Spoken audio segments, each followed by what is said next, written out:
Okay, well, thank you for having me today. Most of you, probably half of you already know me. The other half of you will, after today, probably either wish you didn't know me or, Uh, anyway, so I feel like I'm on stage, like I proposed to my wife on stage, and I did this, and my friends made fun of me.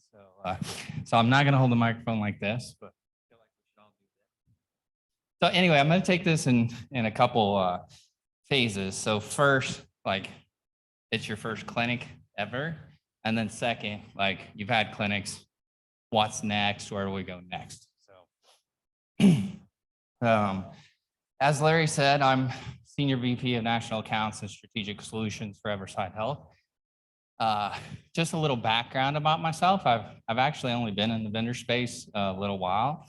I was in traditional healthcare for a long time, and what I noticed was as the boss in traditional healthcare, my family and myself like got treated like royalty, right? So we came in, they would sit down, they would talk with us, they would treat my kids great, they treat my parents great. And the whole time I was developing these systems that were really all about like, how fast can I get patients in and out of a room? Like, how much money can I take from those patients and the employers? Like, it was never about quality.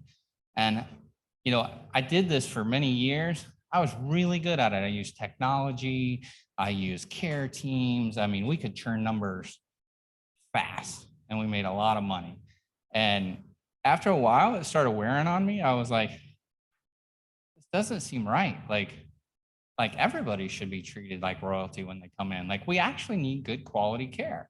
And as we know, value-based systems haven't really changed that. So long story short, I was with an independent group. I went to a hospital.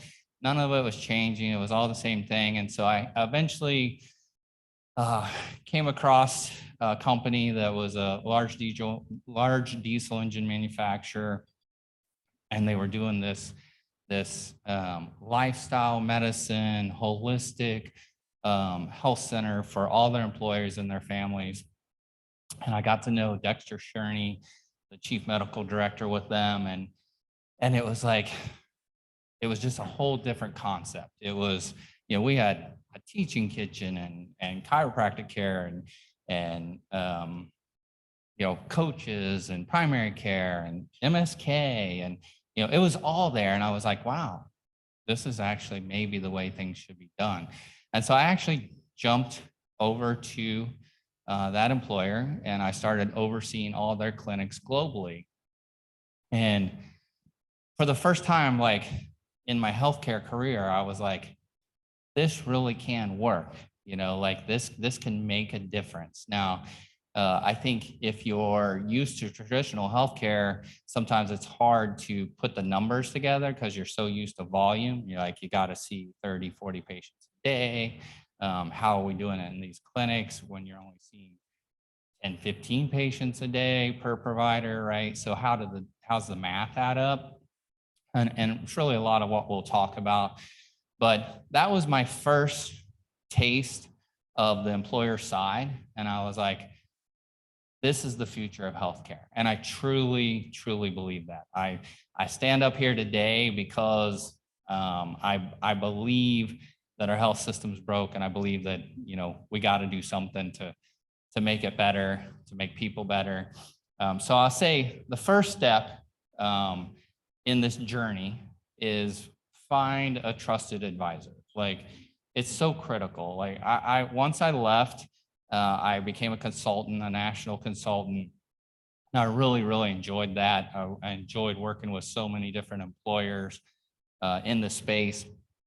But don't try to like take this on your own. You saw David Kite's name up here earlier, joining part of the board. David's with Mercer, he's great. You got Kara Spears with Willis Towers, Melissa Hogan with Aon. There's dozens and dozens of consultants and brokers out there that can support you and help you. Definitely do your own due diligence, but get a trusted advisor And I say that as a vendor, like you need somebody on your side to make sure, especially when you get to contracting, that they're helping you review those contracts and things like that. So let's jump in. So this is kind of a high level, right? We all know, as I said, the healthcare system's broke. We got shortages. It's all about volume, fee for service. What's that impact? It impacts the quality of care, right? You can't provide great quality care. I mean, I have tons and tons of friends that are clinicians. They're great people. They know what they're doing, but they can't provide great quality care in a 10-minute visit or a 5-minute visit. We know that. So to change that, you have to get away from that fee for service, that volume based. Savings used to be the main goal of any employer I consulted with, right? So you always had, we need to bend the trend, like we can't sustain this. It's 6, 7, 8, 9, 10% every year. We got to do something different. And that's always still very important. I don't think that'll ever change, at least on like the CFO level. But the recruitment retention there on the left, like in today's labor force, what we're all struggling with, this is becoming like an expected benefit. Like used to, only large employers had this. It was very unique. Most employees didn't even know about it around the country, right? You like, oh, you have a health center? I've never even heard such thing. Now this is pretty mainstream, and people, they really adapt to this. They adopt the clinic as the center. Got you, Larry. I got you.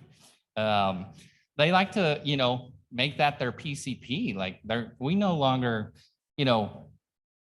our parents and when I was growing up, we got to know our family physician and they knew us.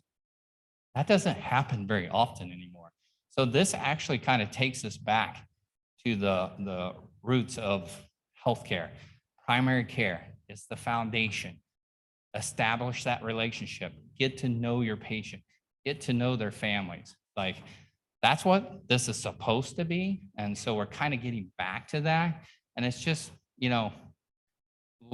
self-funded employers, like if you think about it, they're paying all the bills on both sides anyway, right? Like they're just using the TPA to shift the numbers around, but it's just a big bucket. So for them to do this directly and say, let's give it a shot, it in the beginning seemed crazy, but when you really think about it, it's just another healthcare expense. It's a different, innovative way to try to get that healthcare to your employees and their families.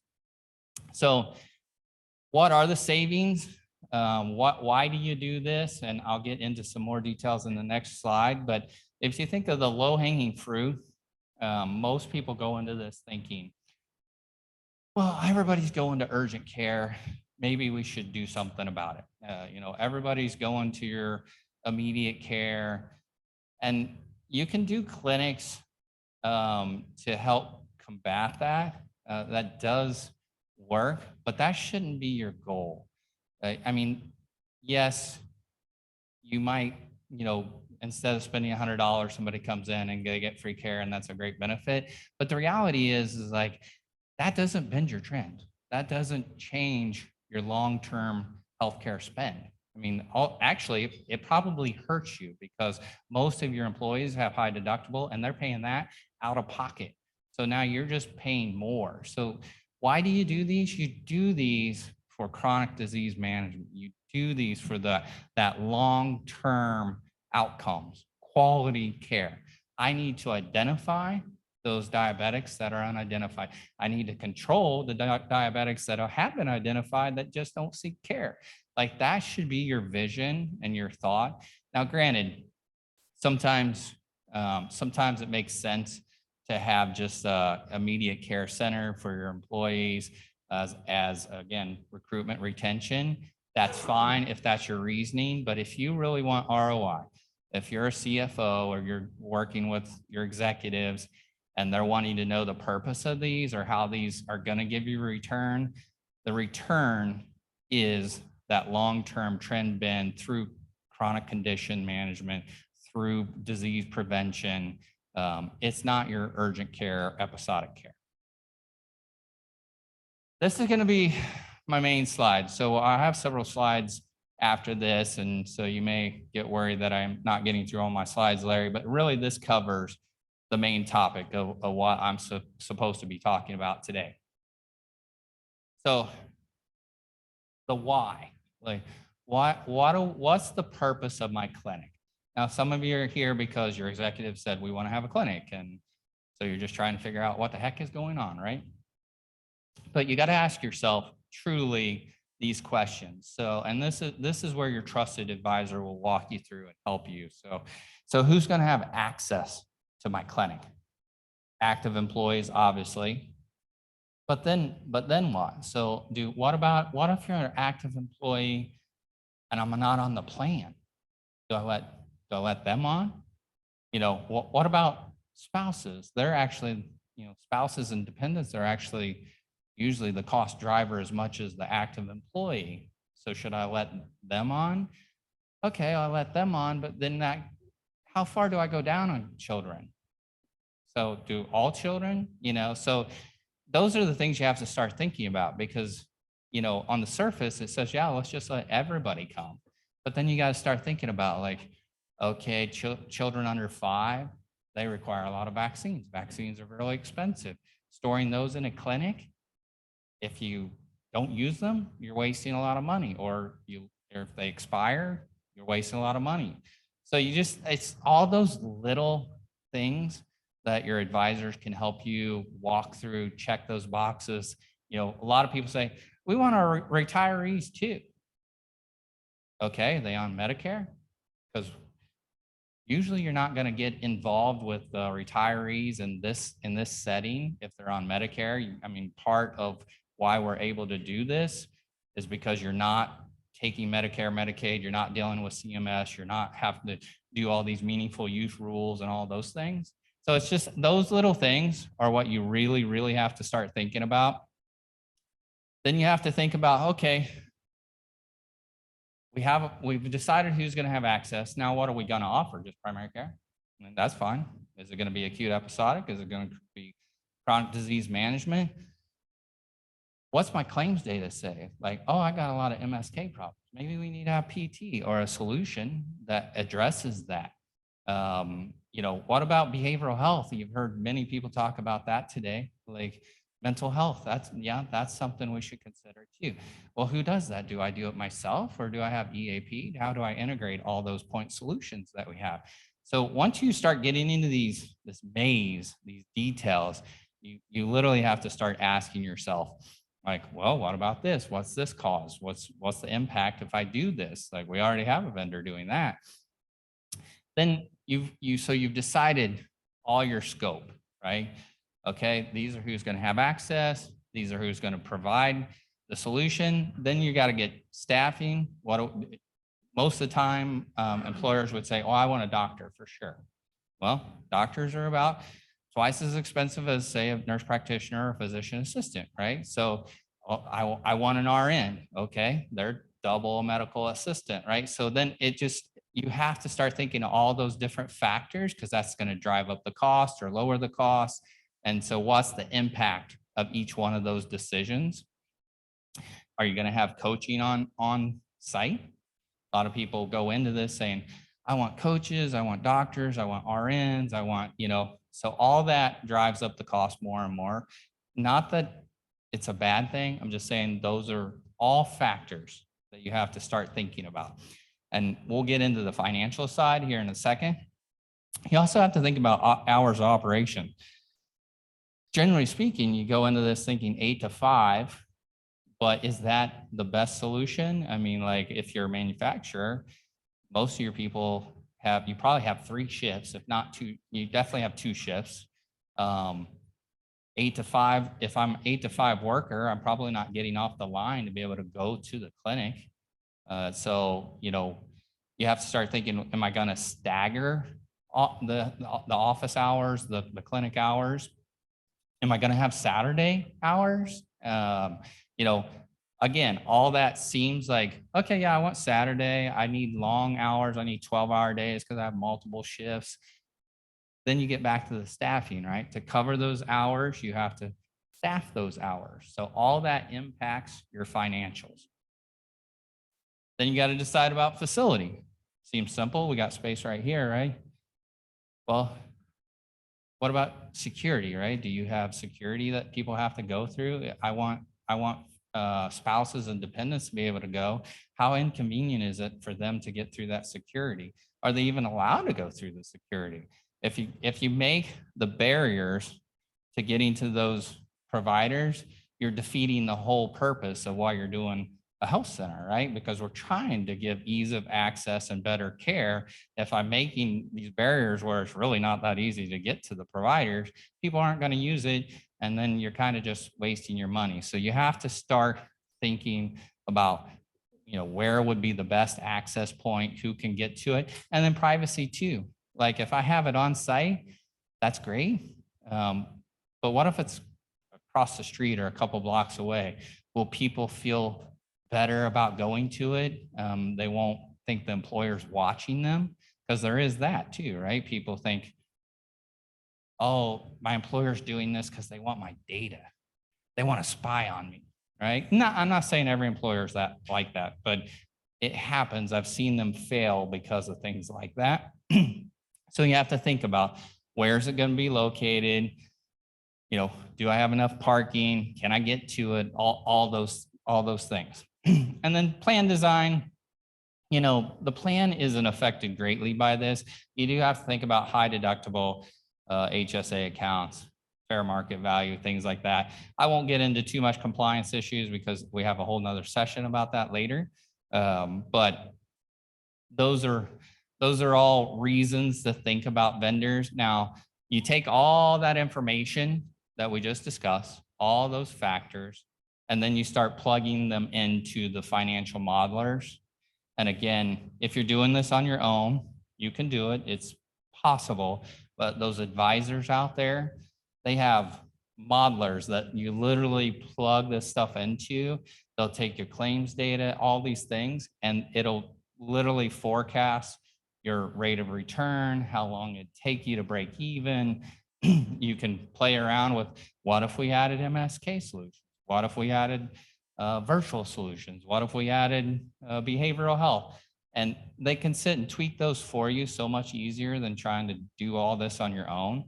And they can import your claims data. All that knowledge is what you have to make a wise decision when it comes to clinics. So before I discuss vendors a little bit, I want to say it is possible to do all of this on your own. And my boss is here. He probably doesn't want to hear that, but the reality is like, we're pretty transparent. I'm very transparent, and it is possible to do this on your own. It's hard, but if you got the knowledge, you can do it.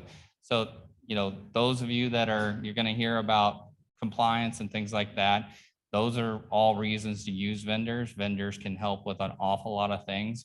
But if you got the ability and the support cast, because it takes a lot of support, a lot of administrative background stuff going on to do it yourself, it's possible. Now, again, we got a whole nother section on compliance. I'll just say there's all different levels. If you did try to do it on your own, federal, state, local, all these things you have to consider for each location.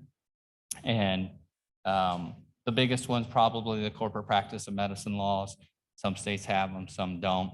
Vendors can help you with all those things. Now, I will say this too. As a vendor, as a consultant, there's only so much that they're going to tell you is possible. They're going to say, like, this is our recommendation, but your compliance has to make the decision, right? So no vendor is going to take the risk of saying, like, oh yeah, this is the exact fair market value you should use. They'll say, this is our book of business. And that's pretty normal in the industry. It's up to you as the employer to make those final decisions. So what does a vendor bring, right? The reason you decided, okay, I don't want to do this myself. We don't have the staff. We don't have the knowledge. We don't have the buying power or any of those things, right? So you go out to a vendor. Vendors have been doing this for honestly 50 years. I mean, like a lot of us think this is a new industry. It truly isn't. It's an industry that continues to evolve. But that means there's years and years and years, decades and decades of experience in the space, in these vendors. They bring, purchasing power. They have GPOs, medical purchasing power that you guys don't have as an employer in most settings, right? They can help you with risk management of, what you're doing with these clinics, protecting your data, your privacy. If you do it on your own, you're like, oh yeah, it's fine. We'll just set up an EMR. Well, who has access to that EMR, right? Now you're the employer and the healthcare provider. So it's things like that that you really have to think about if you're going to try to do it yourself. Also, if you think about like quality of care, us vendors, we're like sitting and meeting with our clinicians all the time and trying to focus on those chronic disease management programs like, obesity, diabetes, like partnering with groups out there, integrating point solutions. Are you really going to try and do all those things on your own? It's, very difficult to do.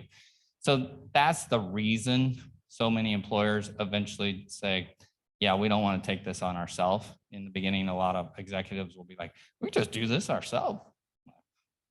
No problem, we're smart. So that's why you'll see, this is a growing space, a growing industry. The vendors have knowledge, they do a great job.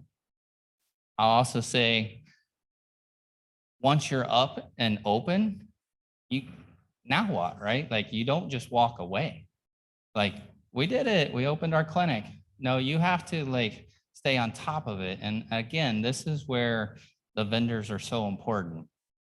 We have to be partners for you as employers. I can't stress to you enough how unfortunate it is when you see a group select a vendor and then later feel like, oh, they're not partnering with us, because you need great reporting. You need transparency. You need to sit at the table and be strategic month after month, quarter after quarter, year after year. It can't be sign the deal and then leave me alone. Like this is a partnership for the long haul, and you have to be able to work with your partner. You have to be able to have, somebody like, David Kite come in later and do an audit, or the AAAHC has to come in and do, audits. You need to be able to do audits and assessments from everything from operations to quality to outcomes. You need third parties to be able to get involved, work with your vendor, help support you, figure out, where are you doing great? Where could you make improvements? What does the future look like? And that seems logical, it seems easy, but it's not always the case. And so I think your advisors will help you with that on making those choices of somebody that's willing to do those things with you. So before I get into expanding your current clinics or your current solutions, I'll say this, like after you've done all these things and you've selected your vendor, contracting becomes the most critical factor that any decision you'll make. If you feel like if you're in charge of this project and you think, I finished this project, I selected my vendor, now I can turn this over to somebody else to worry about, like this is going to be on your shoulders forever. Like as long as you're at this company, they're going to think of you as being part of this project. So it's critical that it goes well. Contracting is the most important part of this entire process. And I say that because you need to go into it with the mindset of what happens if, right? I mean, like, because we all go into it, and I made the same mistake as a client. Well, I selected my vendor, things are going to go great, right? They don't always go great. So when you're doing your contracting, even though you've selected a new vendor, how am I doing on time? 5 more minutes? Okay, so I got 55 more minutes. I'm doing awesome. So I'm just saying, like, make sure your advisor helps you review the contracts, your legal. You can put a couple little statements in there about releasing current staff and clinicians if you were to ever transition or wanted to, do something different. All you got to do is put a couple of statements that say you'll release everybody from their non-competes or anything like that. Save yourselves hundreds of thousands of dollars. So that's my consulting side. So, okay, I've got clinics. I'm going to expand. I want to do other things. What's next? The future of this industry is truly a shared clinic network, in our opinion, in my opinion. So what we've seen since the pandemic, we saw people talking about the pandemic issues earlier. Everybody's home. Everybody's remote. I got clients that are like, what do I do about my employees that moved to Hawaii? I mean, that's legit. So people are everywhere now. So just thinking on-site clinic could no longer be your mindset. You have to think about the entire country. Some of you have to think globally. But how do you do that? Really two different ways. I'll kind of go back and forth between these. National virtual care. So the norm is I've got an on-site clinic. Anybody comes to those clinics has virtual care also, but then remote workers can also have a national virtual footprint on care too. So most vendors have this national virtual platform. So you can service them that way. But the reality is almost all providers, all clinicians are going to tell you, like, at some point you need to put hands on the patient. I need to actually take your vitals. I can't just do it through the phone. I mean, it's really hard to get that phone in the ear. And so that's why we believe, and many believe, that the future is the shared clinic network, near sites. So you built something down the street. You might have did it with 2 employers because you weren't big enough to do it on your own. But now, as this evolves, we're like, what if 4 employers use that clinic? What if 6 employers use that clinic? So the future right now seems to be shared clinic network across the country, virtual across the country, and then on-site and near sites that you're supporting across the country for individual large employers. And then the next step, honestly, of that virtual will be like remote monitoring. Like, it sounds great right now, but it's really just not good enough yet or cheap enough. So there's some products out there that I could do my vitals at home and send them to my provider, but it's kind of costly. So that's like the next evolution, is taking like all the technology and tying all these pieces together. So I can take my vitals at home. I can go to my shared network down the street. I can travel and go from Seattle to Florida. And when I'm in Florida, I can see, oh, that's the same company that does my health center in Seattle, and I can go there too. So that's my personal belief of where the future's headed. It's my reason I joined Everside, is because that's their vision too. And so I personally think that's where we're headed. And that's it. So questions?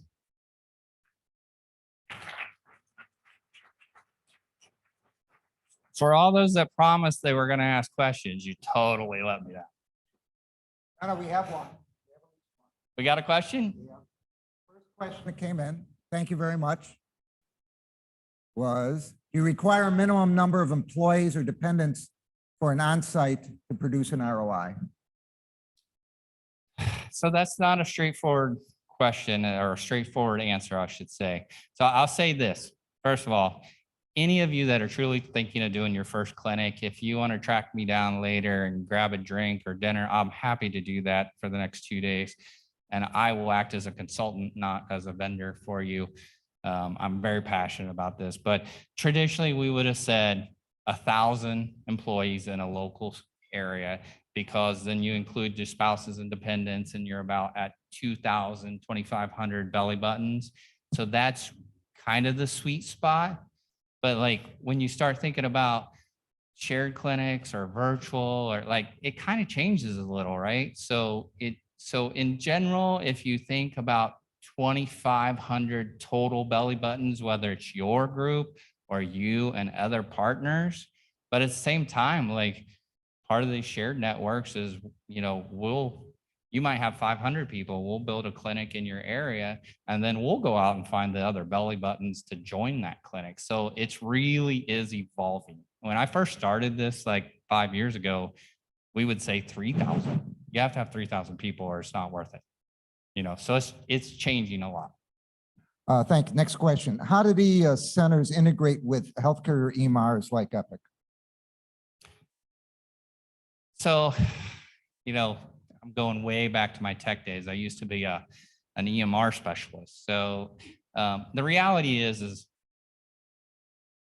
EMRs are EMRs. They're just keeping track of our records. They're getting more and more integrated every single day. So it doesn't matter if it's eClinicalWorks, Epic, whether it's Athena Health, all of our vendors, all of the vendors out there, including us, we decided what we were going to use as an EMR system. We think that we picked the best. We all have the same data. You're transmitting to health information exchanges, to community networks. We use a product called Prism that connects to every EMR system in the country. Like the data's out there. It's really how you use it. And so like for us, we like eClinicalWorks because we can highly customize it to do all those things we talked about, chronic condition management programs. Like we love the customization, but that's us. And we are getting the same data that somebody, QuadMed and Premise use Epic, they get data too, right? So I believe personally that the EMR system is really just an element of the vendor. And if they're using it correctly, then it's a great tool, but it's just a tool, Are there other questions? You want to raise your hand and I'll come over? Okay, this one just came in. A picture of my dog, that won't work.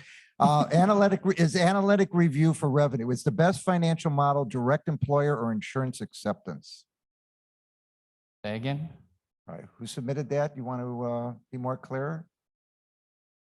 It says, is the best financial model direct employer or insurance acceptance? Okay, so I think the question then would be, do you want me to file claims with your insurance carrier and get fees? Fee for service again, right? Right. The reality is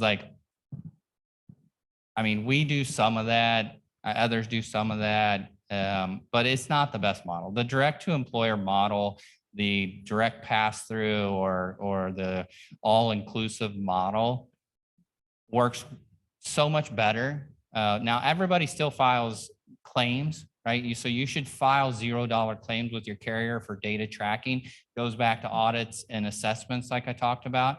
If you have somebody like Aon or Mercer or Willis Towers, they're going to be like pulling that into their warehouse. They're going to be comparing community services to clinic services. So you want all that data tracking to happen, but to try and have the health center vendors bill insurance, and it just drives up the cost because now all of a sudden you gotta do full claims adjudication, you gotta track down payments, you got bad debt. Like that's all the stuff you're trying to avoid. This is all about quality of care. So I highly, highly recommend that you don't do that, even though I do have a few clients that do. You mentioned the importance of data. And one of the things that I've always assumed was that when an employer goes to look for a partner, they bring with data feeds from their health plan and PBM.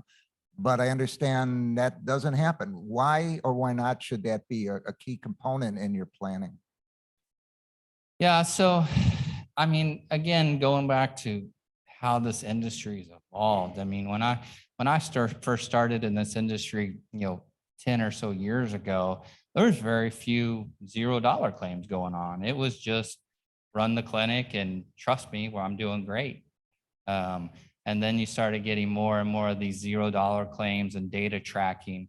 Now, when it comes to the medical or to the pharmacy side, Traditionally, what happens is we run pharmacy through medical, just because it's easy to track the data and it's a lot more difficult to get integrated with your PBMs and filing $0 claims with them. And it's just, honestly, it's like smacking a hornet's nest if you try to do that. But you should still be doing all of it, whether you're charging a small fee to come to the clinic or for meds. You should be submitting all those in some type of claims form and integrating that with your TPAs or what have you to make sure that you're comparing so that your advisor can look and tell you whether it's actually working or not. Okay, we have some employers who want to offer prepackaged drugs and some who want to have a pharmacy. What's the relationship of those with a PBM? Do you still buy your drugs from your PBM, or do you let the vendor or prepackaged drug replace that? And then does the PBM get or require some reimbursement for allowing you to do that?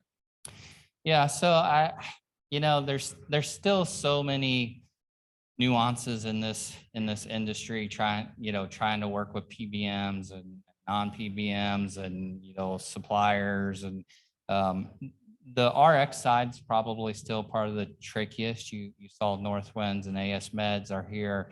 They're probably the two most dominant dispensary groups in this industry that work with us vendors. We really let them handle that. Almost like I said, you don't want to do your own clinic yourself unless you got an awful lot of resources and expertise. But as vendors, we're kind of the same way where we can do everything from full pharmacy down to the smallest little dispensaries in-house, but we're going to work with an AS Meds or a Northwinds to accomplish that because that's their expertise.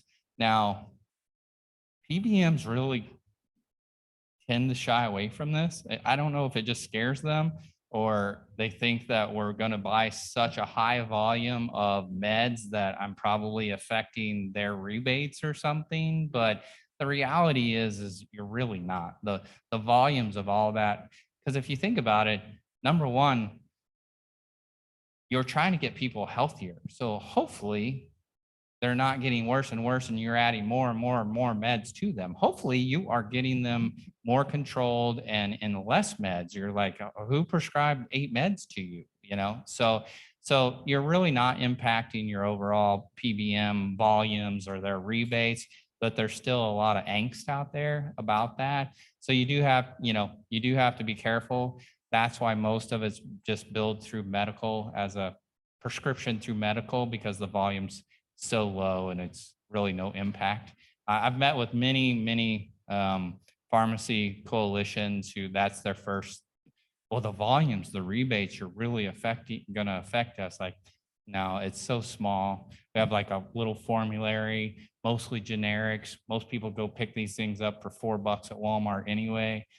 So you really shouldn't panic about that, but certainly a good advisor to help you get through it all. Thank you. Could you expand upon the concerns of employees about trust and confidentiality and how to overcome that?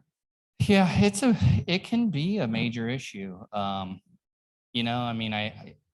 hate to think this way, but the reality is there's a lot of employees that don't trust their employer, right? And so now all of a sudden you're going to offer their health care.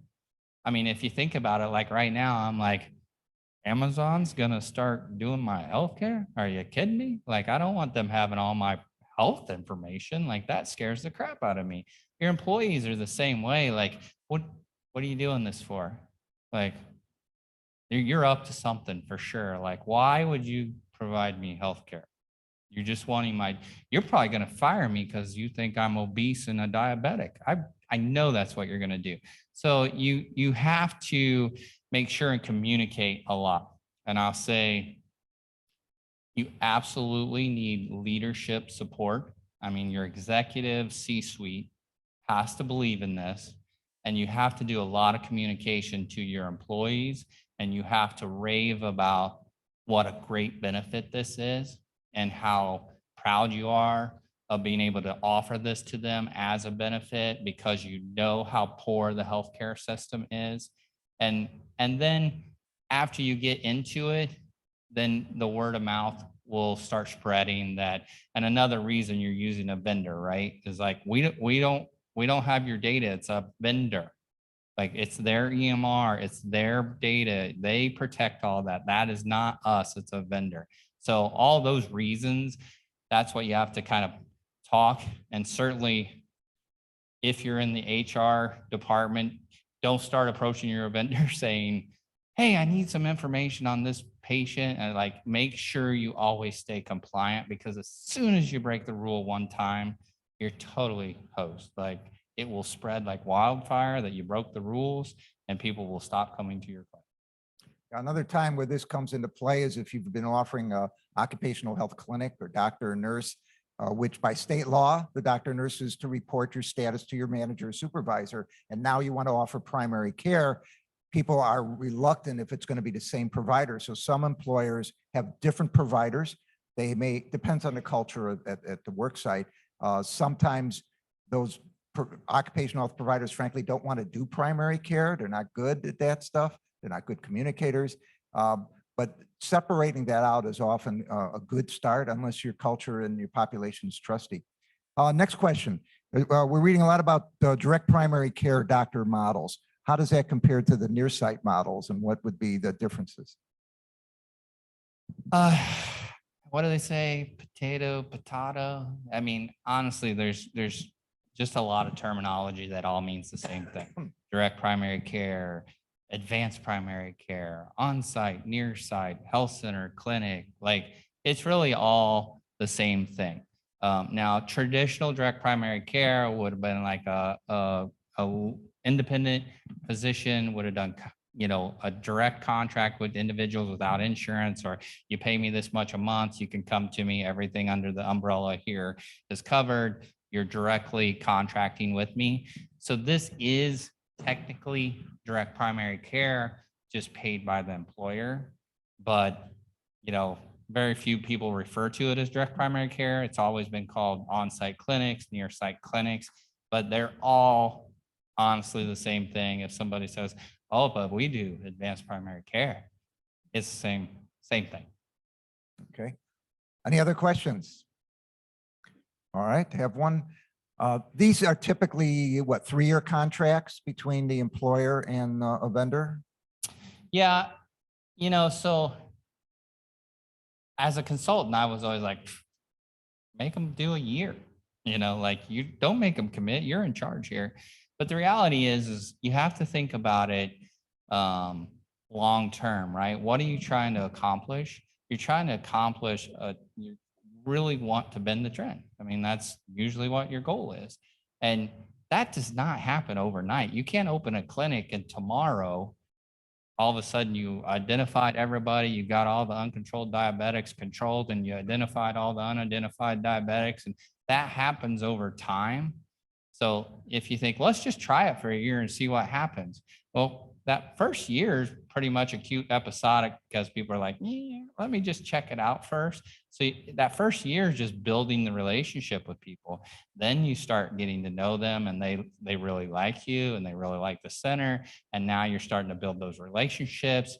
You're really getting to the root cause of their diseases. You're doing motivational interviewing. You're talking to them about their lifestyle. And so it's year 2 and 3 when it really starts getting established. Now, a lot of clinics are 3-year contracts, which is fine, but that's right when you're like, we're getting there, it's starting to work. And you're going, not sure if it's working yet. So just don't shortchange yourself. If you're gonna make this investment, make the investment and give yourself time to see results. I mean, we've been battling this trend of healthcare for our whole lives.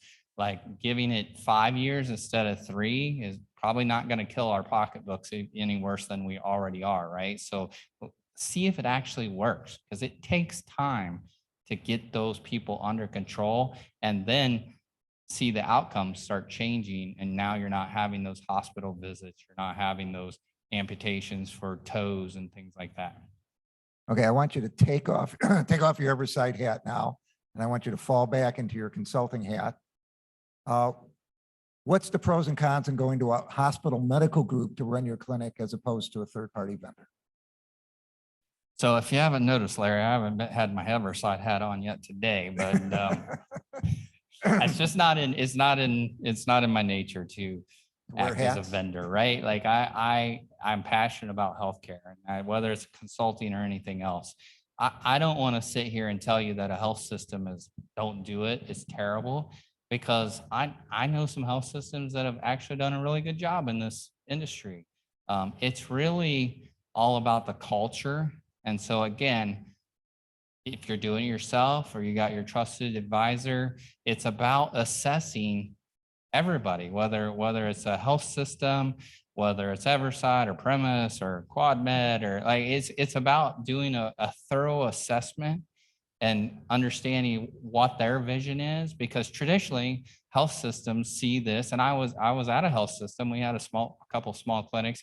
We just looked at it as like, all right, we'll do this really cheap. We'll charge $150 an hour to send a nurse practitioner over there. We'll pass through the supply cost to them, and they'll eat it up, and we'll order labs and we'll send them to the hospital for our labs. And that's 3 times the cost. And we'll grab people that don't even come to us traditionally. They come to work, they come to our we'll send them over to our specialists. Like, that's the mindset of a lot of health systems, but I certainly don't want to generalize and say all health systems are like that. Heck, we have partnerships with some health systems that are like, we're doing a poor job with primary care ourselves. We want to outsource it to you guys. But that is the mentality, is they'll sometimes, if they come in and there's like, we'll do this for $500 an hour. And you're like, shit, that's really cheap. There's a reason. Like, everybody's getting paid in this industry, no matter who you are. There's got to be profits. We all know that. So if I'm doing it for dirt cheap, where am I making my money? And I would say the most successful members we have that have used a hospital or medical group are those where the medical group and hospital does not view it as feeding the mothership, but in fact views the employer as a partner and adopts the employer's culture and understands the employer's objectives that were mentioned earlier: reducing referrals, reducing emergency room use, reducing unnecessary care, offering a holistic care. What we find is a provider will make or break a health center if they understand the population. Some employers will ask the providers, I want you in the call center, I want you on the factory floor, I want you in the lunchroom. And some providers don't want to work outside the 4 walls of the clinic. So we always recommend you interview any health provider that's being recommended by a hospital or a vendor to make sure that they meet your culture and needs and your population, because word of mouth will make or break you. But it's really key. They're successful partnerships, but they are all about partnerships. It's not about another business revenue side that the hospital has. It has to be wanting to help the employer manage care in a different way, and in many ways that Tony said. Well, with that, let's thank Tony Perky for a wonderful presentation. Thank you.